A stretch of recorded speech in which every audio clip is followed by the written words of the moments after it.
Hey everyone, before we get started with episode 47 of FECast, the Mailbag episode where we go through all of your questions from Discord and Reddit, just a couple quick plugs and announcements. First of all, we didn't get through all of the questions, but we do have them stored and plan on getting to them in a future episode, probably next week. And if not, then it'll spill over until, we have time in an episode to get to them. So worry not, we will get to your questions. Of course, we have the plugs as always. If you're not already a part of the Friends of Eternal Discord, it's the best place to get better at Eternal. People of all skill levels and all levels of success in the game come together to help each other out. Finally, a huge shout out to our patrons over at patreon.com. These folks help us pay our editor and stay afloat. So a huge thank you to Cotillion, Alcide Bava, Work Done Son, Chrissier, Camomilk, D-Dub, and Yeastout. And also finally a shout out to our wonderful editor, SRFS, who puts in a lot of effort in order to get FEcast out to everyone on time and in good condition. Without any further ado, let's get started with episode 47 of FEcast.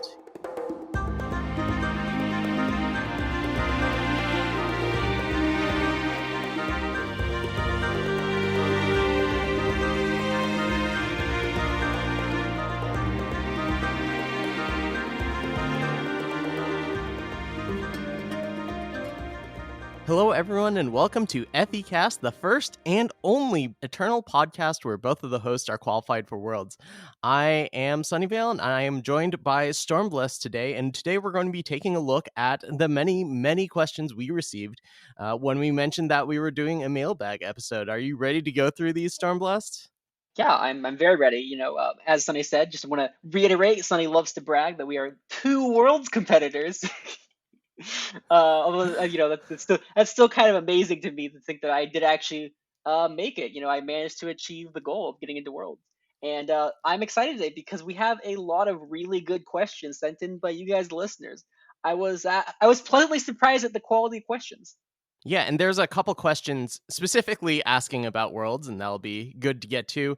One thing I do want to bring up is that we don't have any news announcements this week. We usually keep you up to date during news, but if anything, if our track record shows anything, it's that I'm going to be getting a message from Collector an hour into the cast with some huge news. So look forward to that. Hopefully it happens, I guess.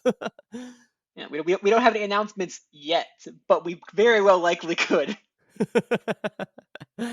All right, let's get into these questions. So the first question is from NotoriousGHP, the prominent community member and host of Backlash podcast, directed at Sunny. But if Stormblessed has a magic background, he is welcome to answer as well. How do you think your magic background influenced your success in Eternal?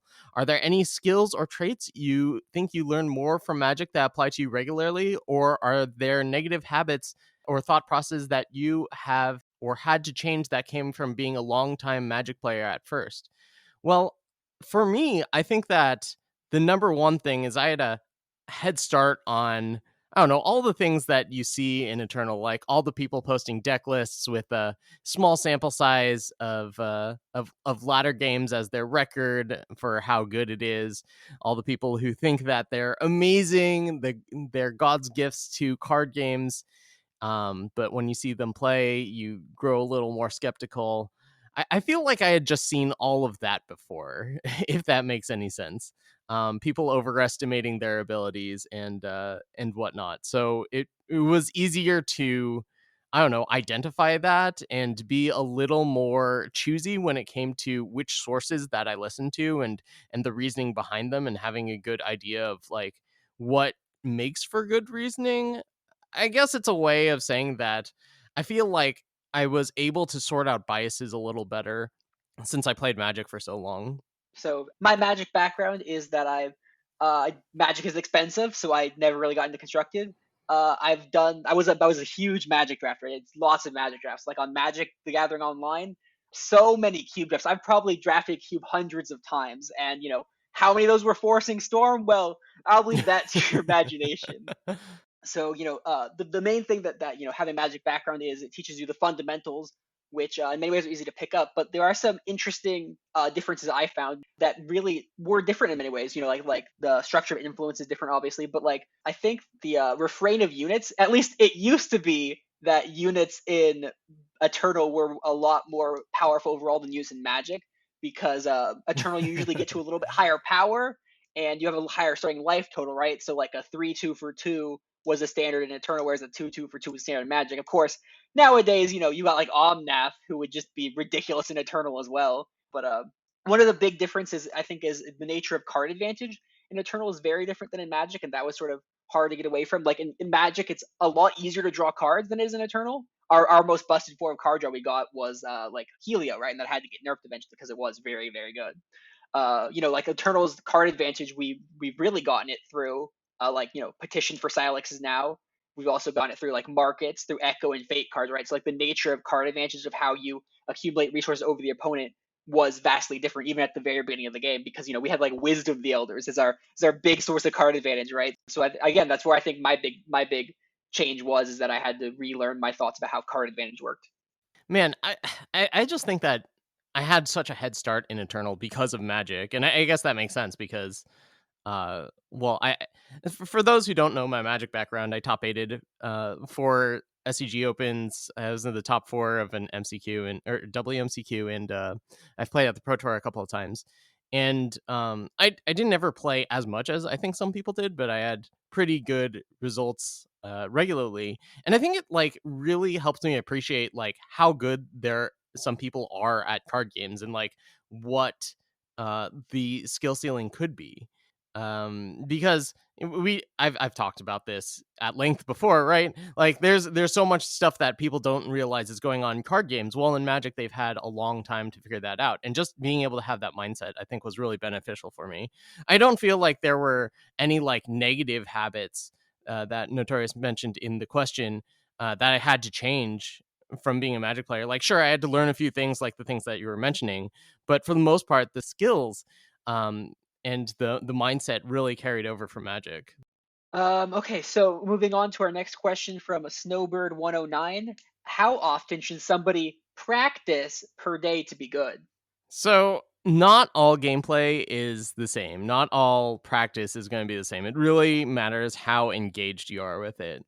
If you play for like, if you spend half an hour a day, you record all your games, and you spend another hour reviewing the tape of that and really thinking about it, I think you can get a lot more done than someone who's just jamming games for 4 hours or something.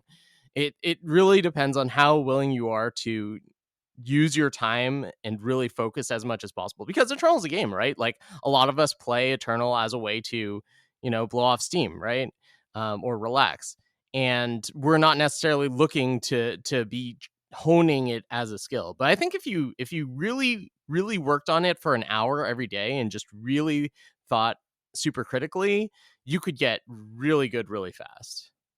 Yeah, I don't think you need to do the extreme example of record your games and then go over them with fine tooth comb for an hour. But yeah, just like the amount of I think that's a really good point somebody brought up about the amount of investment you have in it, right? Like there are times where I'm just kicking back, like playing 50 power world pyre decks and going insane because the deck is horrible.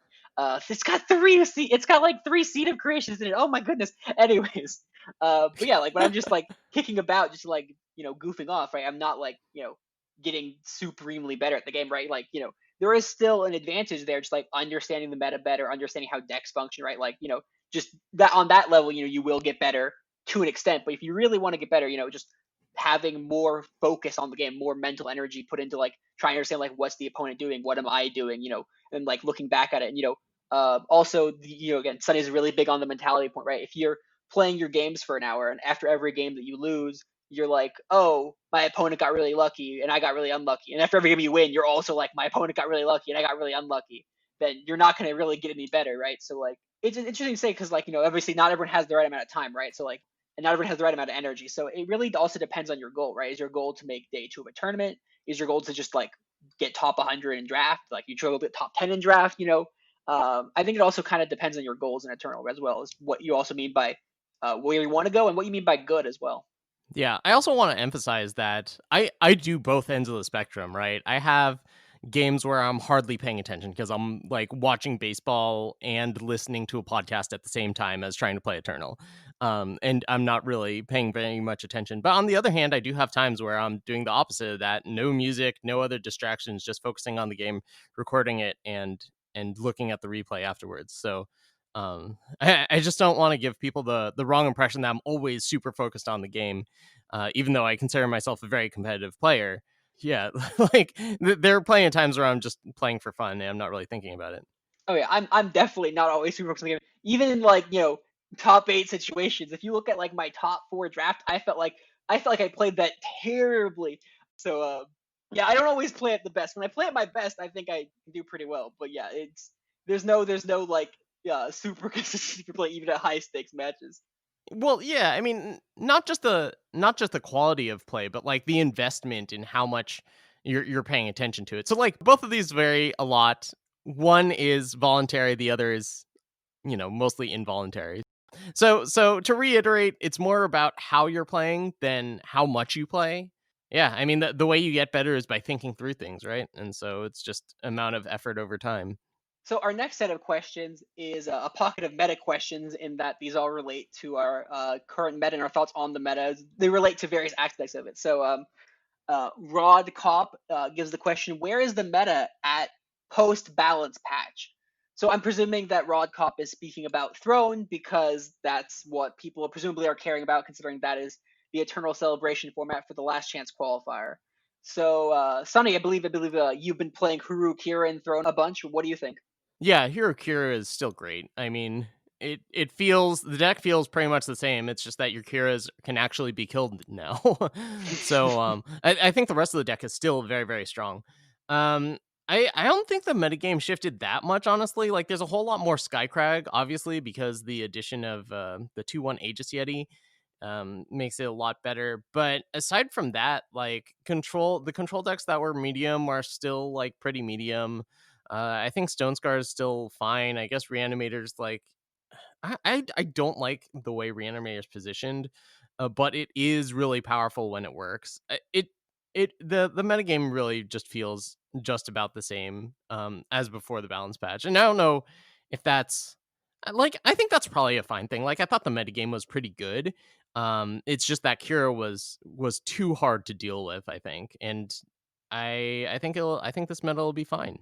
I mean, it's hard to say what the meta would have looked like without Kira being there in a sense, but basically that was the key, right? There was a couple of things that needed to be tweaked to allow for more diversity in the meta, like like trim back on Kira's win percentage a bit, trim back on Stone Scar's win percentage just a little bit. I like it when Direwolf nerfs things and doesn't kill them, and it seems like all these latest nerfs have been nerfs that don't kill cards, right? Like Kira's still a great card, Cut Purse is still good, Instigator is still fine.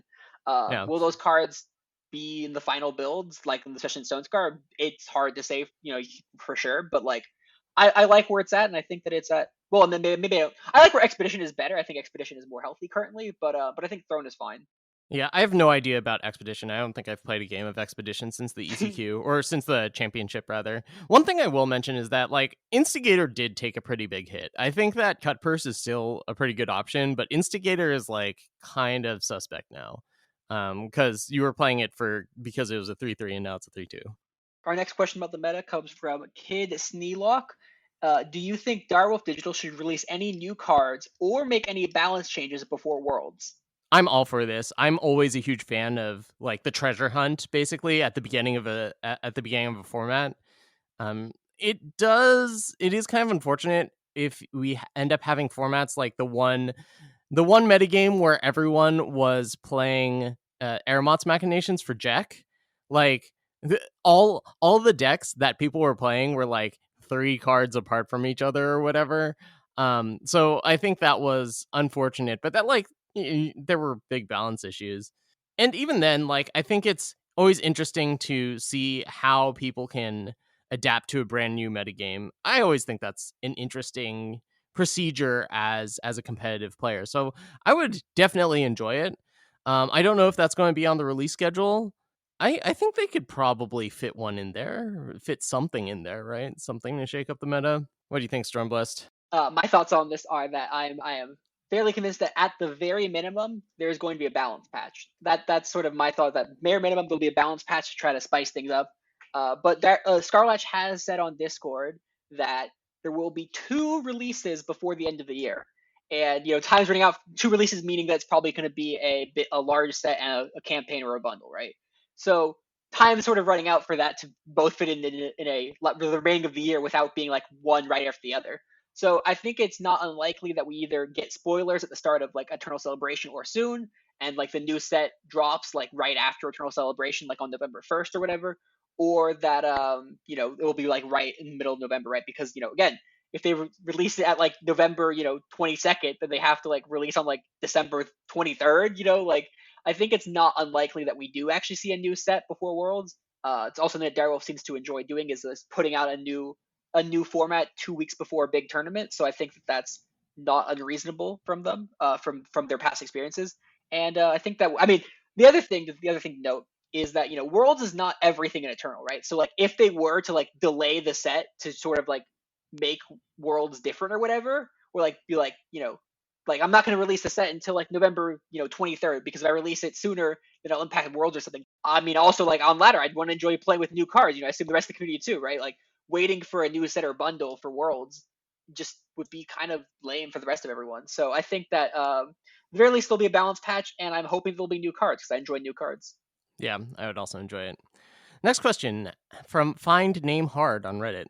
How are you planning on preparing for Worlds? Stormblessed, do you want to answer your half of this? Yeah, so there's I sort of have an easy answer, and that's that I'm on Team the Barbarian Camp, and TBC happens to have 3 Worlds competitors on it. So the bare minimum there'll be 3 of us wanting to prepare for Worlds, and presumably there'll be others on the team that will want to help out. So yeah, I'll just probably be relying on the team to help me prepare for Worlds. So easy answer there. Yeah, for myself, right now I'm doing what I mentioned in Snowbird's question about how to practice. I'm currently recording my games. This just started last night, so like I'm not way ahead of the game, but I'm recording my games and then doing a replay and really looking closely, like I've done, like I've posted on YouTube a few times. And my plan is to do 1 game a day, and that's not a ton, and that's not going to be all the Eternal that I do preparing for Worlds, but I think it'll be good to help me tighten the screws and just get in the swing of playing tight again, because I haven't really been doing a whole lot of that recently. As far as who I'm going to work with, because I probably will try to work with someone. Most of my tournament prep has been either on stream or alone, but I don't think for Worlds it's going to work like that. Well, I've got ties with a lot of different people in the community. For example, last year I helped out Collector, Evione, Ruark, and Noverb. So there are some people that I've worked with in the past. Stormblessed and I are obviously friends, so I wouldn't be surprised if I ended up working with the TBC people, but that's yet to be decided. Yeah. I'd also like to just give a quick shout out to Friends of Eternal Discord, the best place to be for Eternal discussion. And currently, somebody mentioned that he is recording his videos and going over them to refine his play. And currently, he has posted at least 1 video to the Piloting Club and on YouTube. And if you want to get better at Eternal, you can look at the in-depth, fine-tooth combing of the play and discuss it on the FE Discord yourself. Yeah, you can read 10,000 words about which power to play on turn 2. Hey, it's relevant. It's an edge case, but again, the edge cases do matter, right? Like the 2% could be the difference between winning or losing 1 game, and that could be the difference between day 2 or not. Yeah. So my answer for that is I'm going to be reviewing some video, and then I'm going to try to find some people to work on it as we get closer, as far as like figuring out what deck works and whatnot. But that's we're not there yet. Need to figure out who else is qualified from the last chance qualifier. Okay. Kallously asks, what are your thoughts of the health, diversity, funness of the current meta compared to last year's championship meta? I think far better. Yeah. Far better. Last year we had the busted Siditi. Was there any other card that needed to be nerfed? I forget, but like Rakano was heads and shoulders the best deck. The story of last year is that like 2 weeks before Worlds, Direwolf did a balance patch, as they do, and the balance patch unnerfed Ikaria from 8 power to 7 power. Obviously today Ikaria has a bit more answers, but back then there was like no answers to Ikaria. So like Rakano Akari decks were like 90% of worlds. So yeah, it's a lot better currently. So hopefully Direwolf doesn't bring out the big guns and destroy the meta like they did last time when they unnerfed Ikaria. Yeah, I think this meta is already pretty good. So unless they really screw it up or something, I think we're in for a pretty good time. Um, that metagame was not particularly fun. I think that almost everyone, well, like Rakana was just heads and shoulders the best deck. I thought that Reanimator would have been a good choice to go into that metagame. Just because it didn't interact at all, and when you have a metagame where you don't want to interact, it's kind of questionable. And I remember Collector played Stone Scar to a top 4 finish, and Stone Scar still like a very good go-to deck back then. So that metagame was not very good. At the very least, like if Hirukira is the best deck, which I'm not saying it is necessarily, it or like if it's a big player, it at least has like really interesting decisions. I think more than the Rakano deck. Not that the Rakano deck was brainless by any means, but you were kind of at the mercy of like how well you could hit your curve, I think. Kallously also provides a second question. Are there any sleeper decks on your mind that you feel haven't been quite refined yet? I don't have any secret tech for this one, but I have to imagine there are sleeper decks. Like there are just too many cards in the Throne metagame that haven't been fully explored. And I mean, we've seen really creative people able to put cards together in a way that hadn't really been fleshed out before and come up with great results. And I think that saying that saying that that's not going to happen is pretty naive. What they are, I don't know. I don't have anything off the top of my head, but I'm sure if I look through the Eternal Client, I'd be like, oh yeah, this card seems like it would be really good. But nothing that like jumps out to me as being what the next sleeper deck is. Yeah, I think that in Throne, I think the most obvious call for kind of a sleeper deck would be any of those sort of control decks, right? Like the control decks are kind of medium, but also like they look like they have potential, and they probably could use more work being refined. An Expedition, I think my pick for probably the sleeper deck would be refining another sacrifice deck, right? Like Darylf has tried to keep the sacrifice decks down, but they keep coming back. So I think find the next shrine to carve it deck in Expedition, and I think that could be the way to go for that format potentially. Although I do have I do like the Elysian deck I played at the last Expedition tournament as well. Okay, so Warm Ferret gave us an interesting question about the meta. So I commonly see people make judgments about the health of the meta, where they express opinions like insert archetype is everywhere or card is so fun to play against or with.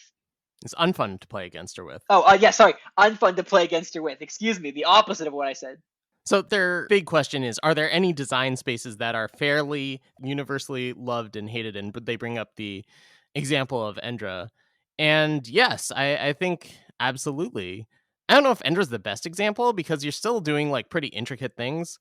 Geez, can you come up with an example of this off the top of your head, Stormblessed? I can come up with two examples off the top of my head Oh, okay. that Here are we that go. are that are fair. Well, okay, so cards that seem to be universally hated, if you look just based on Discord and Reddit, would be Turn to Seed and Blight Moth, because like it's like every day there's a new post on Reddit where one of those two is the most broken, unfun card ever, or in Discord, just like 5 discussions a day lasting for hours about how one of those two cards is clearly stifling diversity of Eternal. So definitely those two cards seem to be the most hated cards in Eternal currently. But is it fair? Because I think the hate for Blightmoth is not fair. Because I actually don't think Blightmoth is that good. I'm playing this Hirukira deck on ladder, and I just think to myself, I'm like, is any deck actually going to have Blightmoth? And I come to the like, no, Blightmoth is terrible, and I just run out my X1 on turn 2. It depends on what you mean by the word fairly, right? So I assume the word fairly as like fairly representative of the population, fairly universally. Like there's two different versions of the word fair, right? Fair means like appropriate, but also means like prevalent in this case. So I was interpreting as prevalency. I think fair in this case means like appropriate, yeah, for someone that Okay. really knows the ins and outs of card games. And I think that the hatred toward Turn to Seed is actually fair because then you're at the mercy of drawing something that isn't very good. Same with like Avergraft. Like if you play your 4-drop or whatever and you don't have any other copies in hand, and they turn to seed it, and then you draw 2 more copies of that, like, that feels terrible. And because the way that card games progress is by drawing cards for your turn, right? Hmm. And taking away that, I think, is pretty miserable. Another good example of this, and this is another Magic type thing, is like in Magic they have counter target spell, which means that no matter what you play, if it's not a land, it's gone. Like, I think that's pretty unfun because it takes away drawing the card. In Eternal, not to my knowledge, there isn't any card that does that. There isn't any card that says no matter what card your opponent plays, it doesn't matter what the text is, it does nothing. And I think that the people who designed Eternal are very conscientious about this type of thing and are very good about making sure that it doesn't happen. Now, people are going to hate things no matter what, right? So you can't make everyone happy. But I do think that they generally do a pretty good job of it. And even things like Turn to Seed aren't like, they're not insane cards. They're not cards that you have to play just because their rate is so good. Personally, I don't think Turn to Seed is as much a problem as Avagraph was, because the seeds are actual downside compared to Avagraph, which was just like very silly. When Avagraph cost 3, obviously. I think that appropriately universally loved or hated is an emotional response, right? And so, like, I don't think there's any sort of appropriate emotional aspect to this, because people can have different emotional responses to cards. Like, stifling the metagame, whatever, that's sort of a quantitative topic, right? But like for qualitative understanding of cards, right, you can have different emotional responses to different cards. Like some people, like Severin and Reap, and other people don't like Severin and Reap, right? So like, and I think that's fine to have both valid emotional responses to these cards. So I think the question itself is kind of uh not as useful per se. I think hating Severin Reap is extremely silly. I think that in general, hating certain cards and making a big fuss about them is pretty silly. Hating is a strong response. I meant like I think it's just like frustrating to play against sometimes. Where it's like there was a game where I was like, okay, I'm gonna play like this, and I was like, you know what? If they play Severin and double Reap next turn, I lose. But otherwise, I think I can win. And of course, they played Severin plus double Reap, and I was like, well, you know what? I said that's what they took to beat me, and they had it, and they beat me. But it still was like whatever, man. That's kind of how I feel most when I feel Yeah. negative about things. But not everyone has that mentality. Like, some people are genuinely very upset about that type of thing. Yeah, and I don't blame them. I don't blame them either, because I think that that's Well, valid to have per se. well, I think it's pretty unreasonable. Also, geez, the Stand Together hate. Oh my goodness, I thought that was the most ridiculous thing. Stand Together is good against like 2 cards across the history of Eternal. It's very good against them, but it's generally not that great of a card. Like, if you're in the Stand Together mirror. Here's an interesting part of the question we didn't answer though. Are there any design spaces that are universally loved? Like, what do Eternal players collectively enjoy doing? And I guess the biggest example might be like card draw. People like drawing cards. Markets maybe. A lot. I know there are some people that Markets? don't like markets, but a lot of Eternal players do like markets. So that's not really like loved, and more like the backbone of the game at this point. So that's not really like a love situation. Yeah, well, I think the reason why markets are loved, and they deserve to be, is because they create really interesting decision points, right? yeah. You have to decide what the worst card in your hand is, and you have to decide what the best card out of your market is. I think another example, and this is not universally loved, but it should be, is Invoke, right? We were talking about this before the class, because what it does is it makes you make a decision that usually doesn't pay off until several turns later in the game. And I think that's what makes it super interesting, Invoke, because generally speaking, the cards that you see are worse than every other card in your deck. So you're not going to play it first. You're going to play your good cards first, right? And then after those resources are depleted, you have to play whatever you invoke off of. Now, sure, there are definitely times where you invoke a card that uh, wins you the game and it's kind of unreasonable, but like, those are pretty rare. The only time that happens is when you invoke something that is very, very specific and when it's good, right? Otherwise, you'd just be playing the card. Speaking of invoke questions, moving on from these meta questions, Warm Ferret gave us a second Oh, question. okay. Uh, what are your thoughts on random cards, a la Nyctotraxian Invoke, Cargos, Delith, Knucklebones, etc.? Are there situations or decks where you'd favor adding random card generation? For example, maybe in a tournament deck, it would be valuable to have the ability to invoke something outside your opponent's expectations. I personally love playing with random cards, but sometimes I have a hard time separating what I enjoy from what's good. For example, Nikto is fun in clear combo because it gets Destiny, and it's 2 cards for Plunder or Market Fodder, and sometimes the random card is better than fodder. But this seems to be suboptimal versus just playing cards that contribute more directly to the deck's plan. So this gets back to Sunny's earlier point, right? So there's been a couple times where random card generation makes it into competitive decks. For example, a time where it happened, it was what's the Shadow Invoke 4-drop, the legendary listener? Makar? No. No, Incarnus. Incarnus, yes. It's something of Makar or something. Incarnus was a great card because it was a 3/3 unblockable that eventually got 3 hits and became a 9/9 and drew a second card, was I'm sorry, a 6/6, and became just incredibly insane value. But also because it was a good body that also provided a somewhat random but also somewhat controllable due to the nature of Invoke. If Invoke was just like 3 random cards purely random, it'd be less. It would be less good as a mechanic. The fact that it is a unit, an attachment, and a spell means that at the very least you can guarantee getting a unit, and units are always going to be interactable in some capacity with the game state, right? Because you can always just play a unit and attack with it. So units are inherently interactable and inherently valuable. As far as putting them in decks, like putting Nikto into Leer combo would be fun, but a better card for clear combo would just be the Echo Dinosaur, right? The 5-cost 5/4 Echo Dinosaur. It does very similar things to Nikto, but is also more consistent in more powerful ways as well. So it really depends on the deck and the card that is producing the random effect. For example, Incarnus, very good listeners, also very good depending on the listener, that is.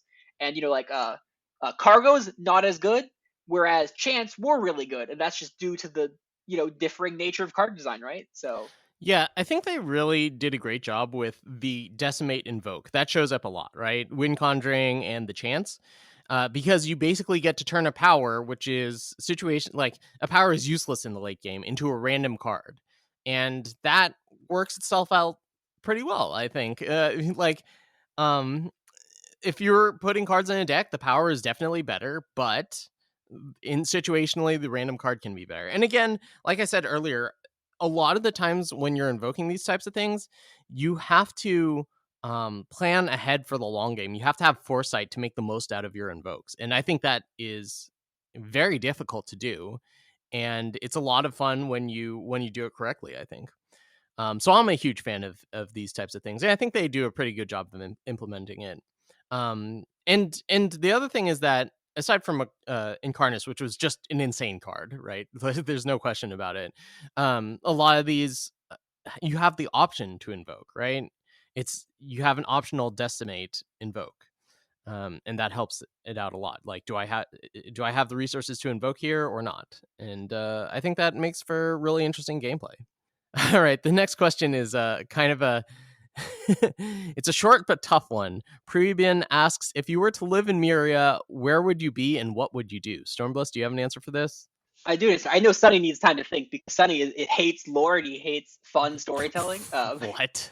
I'm just mostly Sunny is capable, but I actually, even though I'm very competitive, I got in worlds for Pete's sake, but I am a very competitive player. I also really like lore. Like in Magic the Gathering terms, I would be a Vorthos. A decent story does make me enjoy the game more. So my obvious answer is I'd be in the Praxis Arcanum. I would definitely want to study time magic with the Praxis people, with like Clear and stuff. That's what I want to do. I want to study the magic.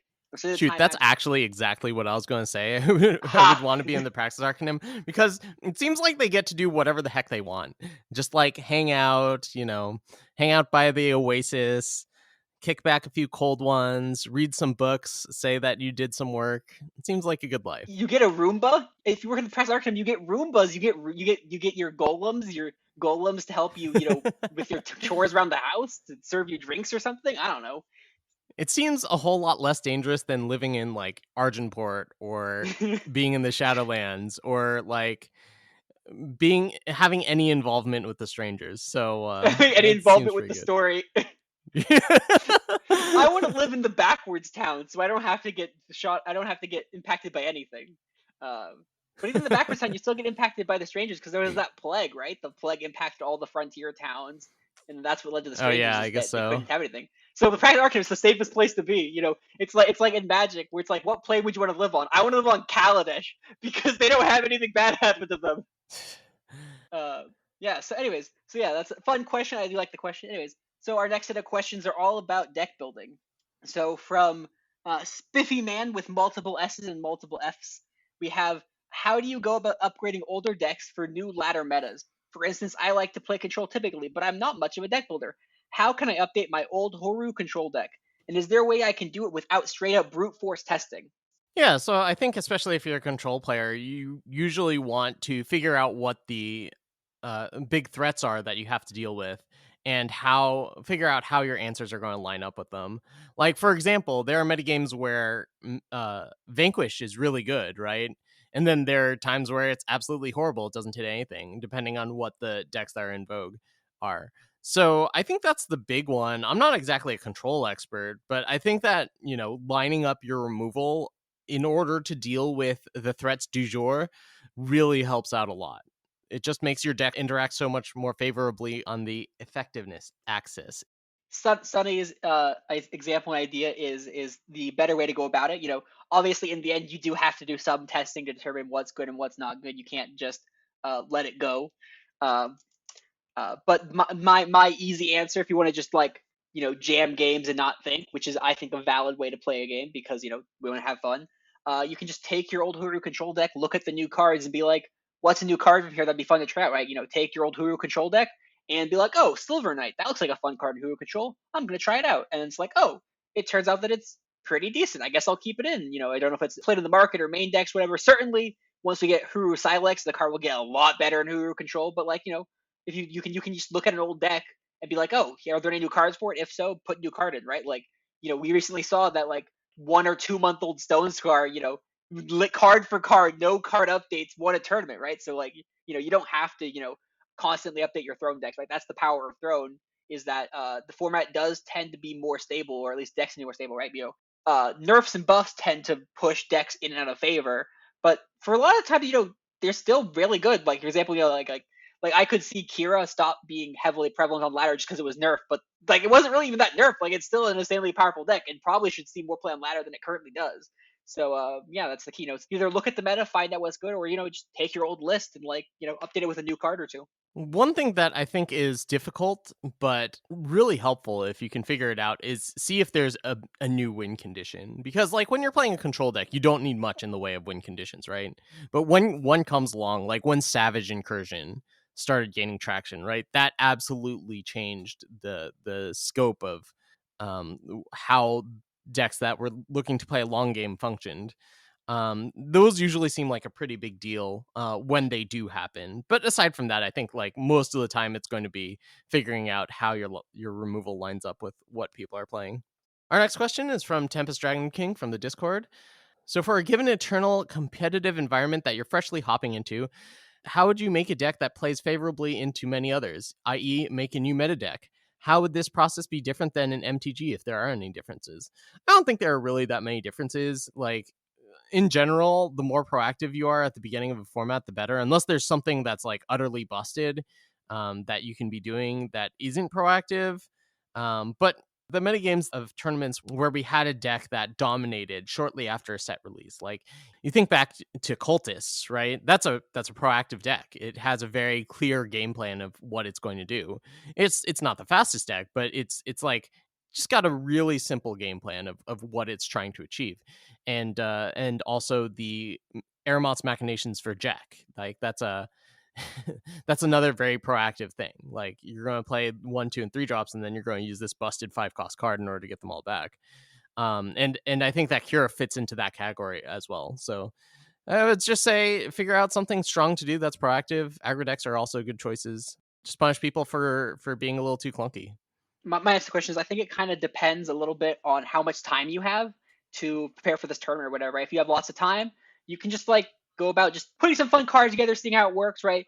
Understanding that if you lose a game, that doesn't necessarily mean the deck idea is bad, right? There are lots of decks where the first time I picked up Hurukira, right? I think I went like 4 and 6 or whatever, or I lost a bunch of games. It did not have a positive win rate, and that wasn't because the deck, just because I didn't know how to play the deck, right? So just first time you try playing a deck, it doesn't necessarily mean the deck is bad.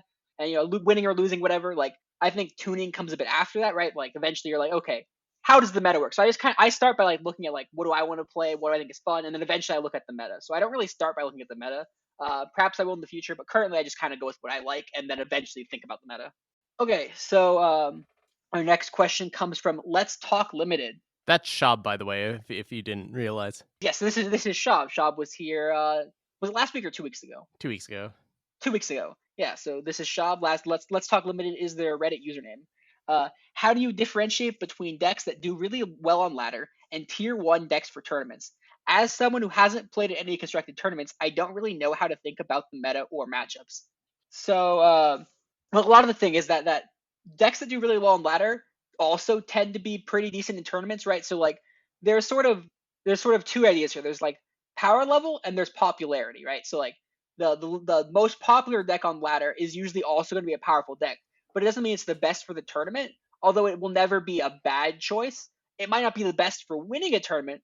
But this is a really hard skill that I'm not even great at because I know that I'm more of a fan of not picking the popular deck, picking the level 1 deck, right? Like your example, back in the day with when Expedition had Hasbu and Argenport was just clearly the best deck, like all out the best deck. I didn't take it to the ECQ, and I regret not taking the ECQ because I thought the deck was just absurd, right? Like I didn't take Cultist to the Cultist ECQ, so that's something I'm trying to work on myself.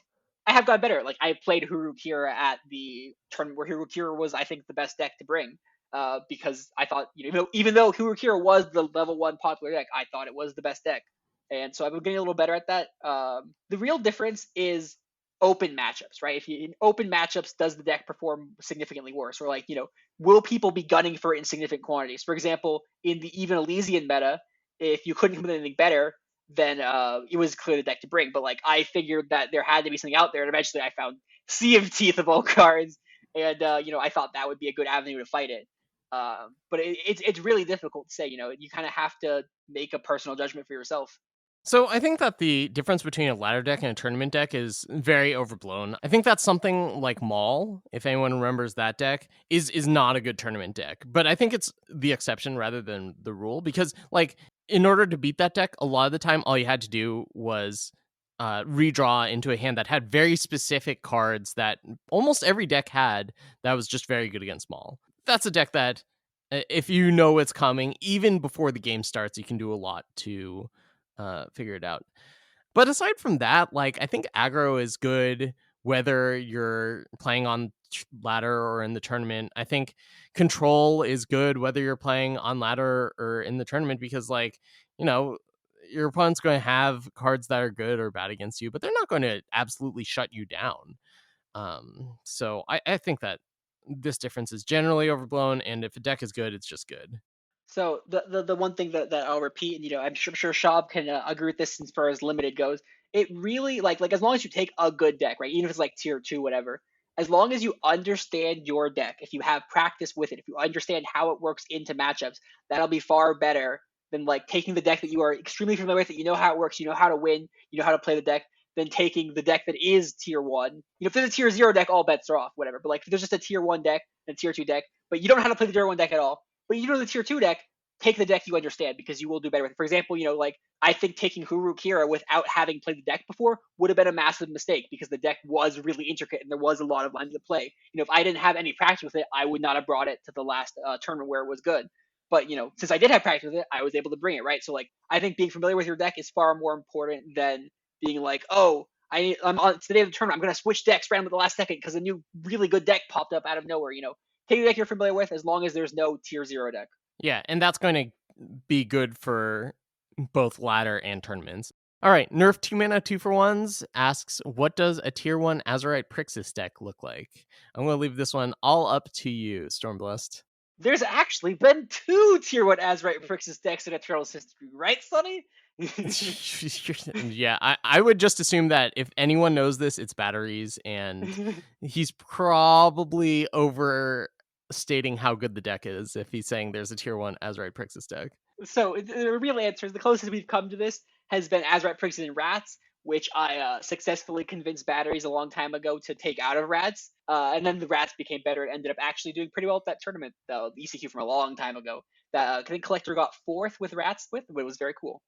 The closest Azurite Prixis has actually ever gotten to being tier 1 is the Toted's deck, the Unstoppable Apparatus, where you take Cheering Section, Azurite Prixis, and Toda Circle, and you basically make infinite O1s you can sacrifice to draw infinite cards and play like Shrine to Carve and just do a bunch of random nonsense, and then you just attack with a bunch of O1s that have Shrine to Carve it on them.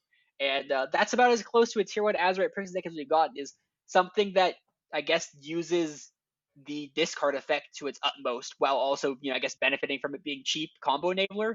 So the fact that the sacrificing to discard meant that it powers up Cheering Section, the fact that it costs 0 means that it's, free to play, so it doesn't cost tempo, is the closest we've gotten to a tier 1 Azurite Prixis deck. All right. The next section of questions we have are playing around cards. Cotillion asks, what are some tips for playing against control decks? Are there any overarching strategies or a specific mindset you adapt when facing control? So what do you do against control, basically, right? And I think that the general response I'd like to say is that as the game goes longer, control gets more of an advantage. So you need to be as efficient as possible to present what you're going to present. And, hopefully that's enough. Being patient against control decks, generally speaking, is just not the way to go. Just jam. And if they can answer all of the questions that you ask, well, they're going to win. But a lot of that times they can't. And that's how you win games, I think. One other thing is just like diversifying threats. Usually, if you can have the dream is to have like a relic weapon, a unit, and a sight, right? It's really hard to deal with all three of those at the same time. So in general, if you have the option between playing a fourth unit and a relic weapon or a fourth unit and sight, go with the one that is more diverse. But those are the two things that I'd say. Yeah, so the other key as far as like you need to understand your deck and you need to understand their deck, right? Like, there are different forms of control decks, right? A control deck with Hailstorm is different than a control deck without Hailstorm. A control deck with Harsh Rule is different than a control deck without Harsh Rule. So you need to be able to understand how they function and how your deck functions. So how do you win? How do they win? What are their answers? How do they line up? Another question people ask is like, how do I not overextend into a control deck? How do I overextend into a sweeper? And the answer is, in some aspects you can't, right? You have to just sort of go for it. But in others, it's kind of like, don't ask more questions than you need to ask. Look at the clock and look at, what the clock would be if you played your card and what it would be without you played your card, and how many cards, if they removed it, would that change the nature of the clock. So that's sort of my brief, kind of maybe slightly confusing way to look at the answer of, how do you not overextend?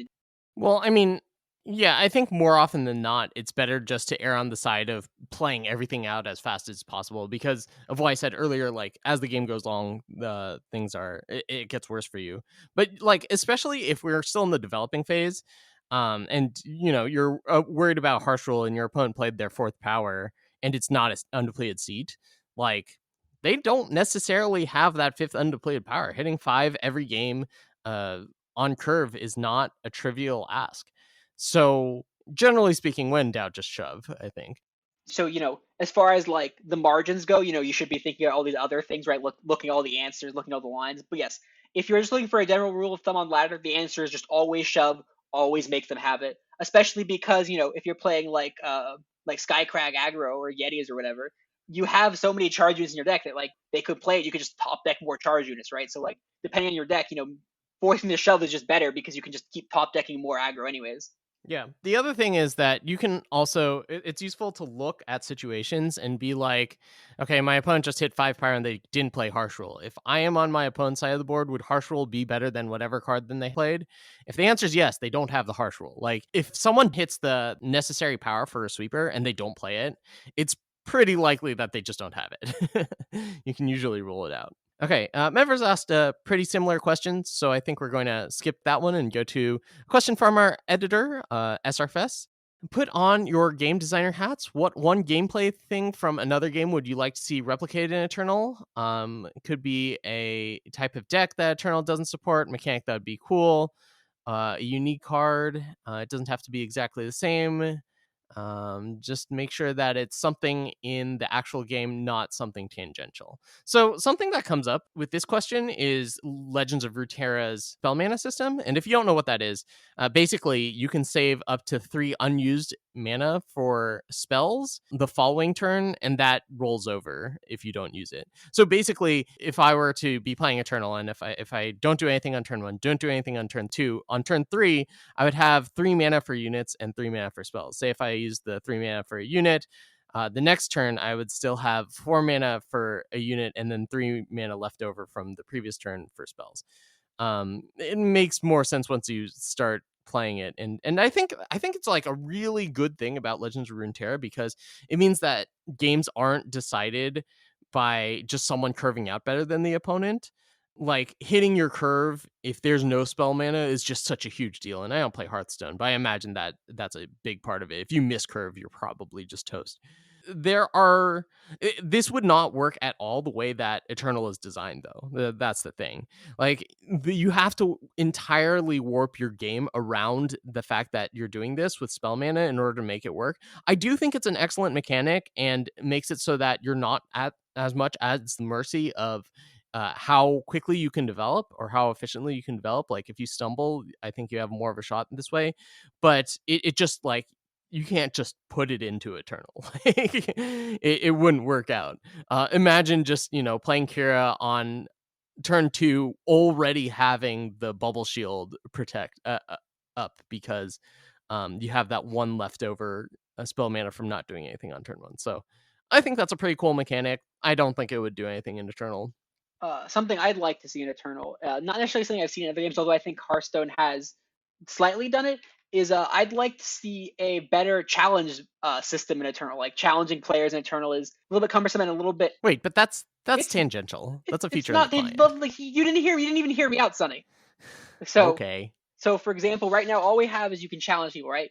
We don't even have. I think they've said they're working on. Obviously, it's probably somewhat difficult to implement, or possibly somewhat difficult to come up with good UI for. And I don't blame them. Obviously, I'm just saying what I would enjoy, not necessarily like what I think is easy or even feasible potentially. So I want to have you can't challenge for Expedition, for example. Like, that's the obvious thing, right? Like, I want to challenge for Expedition. I'd also like to be able to challenge with unique deck card size. I'd like to challenge them with my draft deck potentially. They're like, hey, can I challenge you with my cool draft deck? Yeah, I'll challenge with my cool draft deck.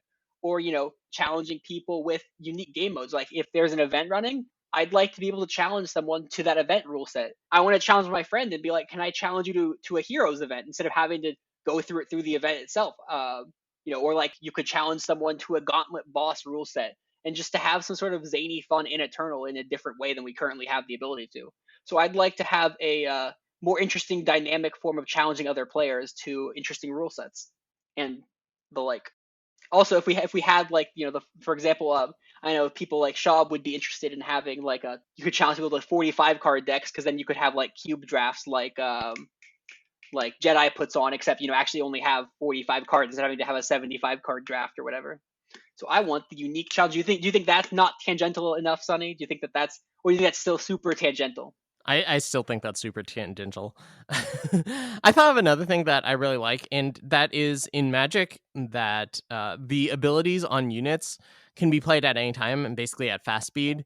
I think that creates a really interesting aspect to the game. Although you do have to be careful about that. Like, one thing that Eternal does great is that it's not ruled by, like, at the end of your turn, I draw a card or whatever. If you do something, I kill one of your units. If you don't do anything, I draw a card and get more ahead. I'd like that type of gameplay is not good. But I think that, like, being able to use abilities for units in the middle of combat would be a really interesting aspect of it. Like, say I have a 2/2, but it has the ability pay 3 to give this quick draw, right? And my opponent plays a 2/2 on their turn. Well, in Eternal, when it goes to my third turn, if I attack, I'm threatening to trade. But in Magic, you're just getting a free attack in. And I like that aspect of it. Like, it sounds, the way that I phrased it, it sounds like a dumb idea, but it leads to really interesting situations, I think. Don't be hasty, Sonny, and just build better decks. In case, for those of you who don't get it, there's a card called Hasty Builder that allows you to activate your unit's abilities at fast speed. Oh, okay. Those of you who got it, you're my type of people playing the jank. Sonny clearly doesn't play enough jank in his life. Yeah, okay. Do you have anything else that is not tangential that you would like to? Not tangential. I think my example is not I think my example is not tangential in the slightest. I would love that. Okay. SRFS is going to have to chime in and say whether Stormblessed was being tangential. Yeah, true. This is SRFest question. They get the final say on whether it's an appropriate answer. Yeah. This is your editor, SRFS. It is not. And now, back to the cast. Anyway, so our final question for today, we have a couple other questions that we might answer at a future time, but this is our final one for today's cast. It comes from KidSneelock, and it is: do you think that Direwolf Digital likes community-run tournaments and events, or would they prefer to be the main stop for any competitive Eternal events? Their support for the ETS, rest in peace, was sporadic at best, and they also don't have any in-client support for community-run draft tournaments or selecting who is on the play or draw in a match. And I've got some somewhat potentially good news on the horizon, although who knows how long things actually take to develop. Scarlet has confirmed this on Discord that Direwolf has built their back end of their competitive tournament structure in order to facilitate community run events. Like for me, the reason I never participated in ETS is that I thought the process was just very cumbersome and very just long and drawn out, with having to friend request every time and challenge, and said the play draw issues. Everything was just a little bit too much for my casual interests. Hopefully someday though, sooner or later, possibly in season 3, whatever, we can have more community run events just to have more tournaments being active. So if we can have a community run in-client events a la ECQs, but just run by community members and maybe, I don't know, with like minimal support or whatever, I think that would be really cool. And I'm glad that is on their docket. Something that Direwolf actually wants to do. Yeah, boy, I think they really dropped the ball on this. Like the ECQs predate the in-client tournaments that MTGA had, and now LOR just announced that they're also having in-client tournaments. And I think this is something that would have been great, a long time ago, and it's unfortunate it still hasn't happened yet. And so I'm pretty bummed about it. We'll talk about this more next time on our next show, and we'll about like the outlook of what's going to happen in the future for Eternal. I think they like it, but for whatever reason, they haven't been able to devote enough manpower to fully flesh out all of the great potential that Eternal has. And I don't know, maybe it's coming down the pipeline at some point, but I think they've moved on to different things, which is pretty sad to say. But like on the other hand, I think we're still going to get a tournament system. Like I think we're still going to have a tournament series and still have great sets that are a lot of fun to play. So it's not all doom and gloom, but I think that this ship has kind of sailed. I found Scarlatch's statement on Discord to be promising. Yes, I do wish they had come out with it earlier, but like, why would Scarlatch say that they built their back end to facilitate community run tournaments if they were just that wasn't a thing anymore, right? Like there'd be no reason to make that message in Discord if that wasn't something they were interested in doing. Yeah, I mean, maybe the fact that there was a message along those lines means that it is coming out soon.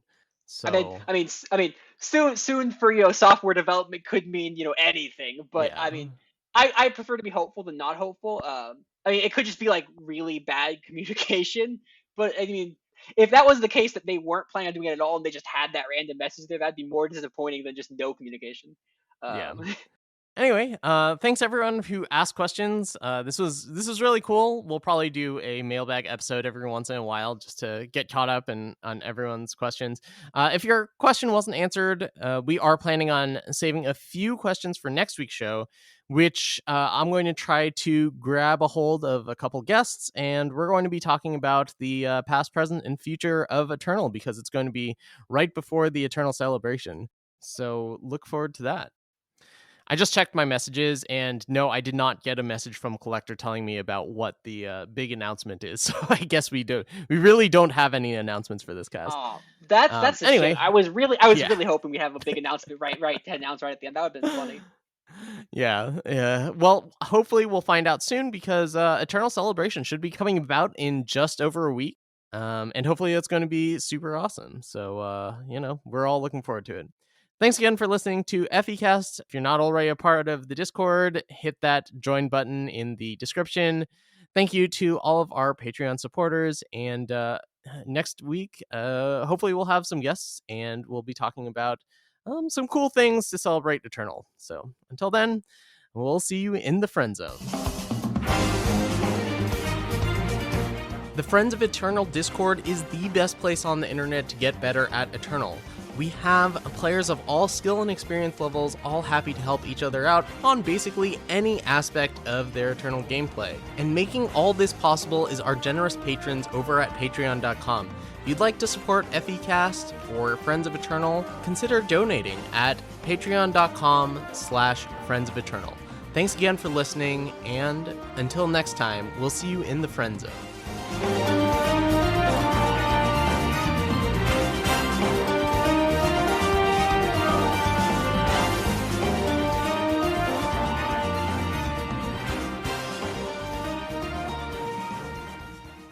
I also oh man, okay, here's a funny story for you all. Like playing poorly at a super competitive level. So I had a really bad game one. My opponent, I think Gunner's deck was like one of the best decks I've seen in this format. But also like I played super bad, and I was like not, because I already made it right. As Sunny put it, like it was my investment level had dropped dramatically, and I lose game one, and I forgot. I just assumed I had lost both games, so I close the turn, not even close the turn. I had a turn open, but I go away, go back to Discord, go back to the bars, and I'm like, and they're like, wow, I think they're like, wow, Stormblessed is back really quickly. He must have just lost 0-2, and I'm like, wait a minute. And then I look at my computer screen, and suddenly there's finding game, ready game. Like, I gotta go, guys. It turns out that there's a game too. So yeah. I don't always play at the best. When I play at my best, I think I do pretty well. But yeah, there's no super consistency for play even at high stakes matches. Anyways. Well, yeah, I mean, not just the quality of play, but like the investment in how much you're paying attention to it. So like both of those vary. One, I was paying so little attention that I forgot that there was a game too. Apparently. Oh man.